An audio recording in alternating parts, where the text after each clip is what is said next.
High বন্ধুরা, এই যে দেখো আজকে বাজার নিয়ে এসছে। আজকে আমার বর বাজারে গেছিলো, পুরো 8-10 দিন পরে আমাদের ঘরে বাজার এসছে। মানে এতটাই শরীর খারাপ ছিল, ঘরে বাজার ঘাট রান্নাবান্না খুব ভালোভাবে কিছু হয়নি। এই যে এখানে দেখুন, এখানে নিয়ে এসছে লেবু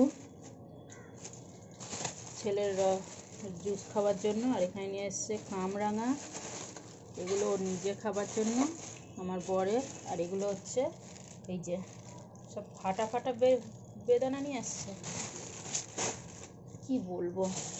আর এখানে নিয়ে এসছে আপেল ছোট ছোট। আর এই যে দেখুন মূলো গাছ, কত বড় বড় মূলো। আর মূলোর এটা দেখুন, জোড়া জোড়া মূলো নিয়ে এসছে। আমি কতবার বলেছি এই ধরনের জিনিসগুলো আমার কাছে আনবে না, ভালো লাগে না।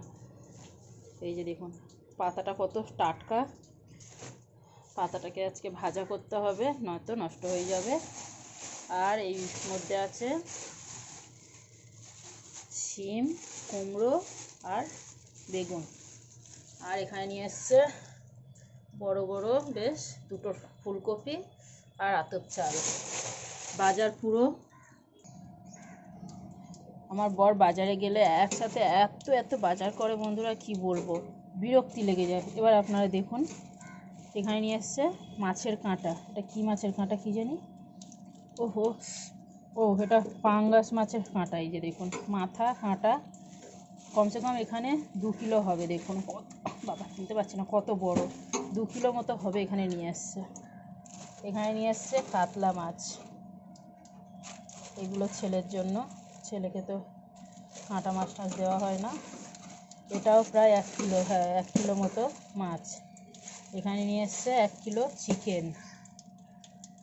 আর এখানে নিয়ে এসছে এই দেখুন মাছের প্লেট কেটে নিয়ে এসছে, ফিশ ফ্রাই খাবে বলে। এখানে আছে 1/2 কিলোর উপরে প্লেট কাটা মাছ। এবার আপনারা বলুন বন্ধুরা, এগুলো পরিষ্কার করতে গুছাতে আমার কতটা সময় যাবে, রাগ হবে কি না বলুন।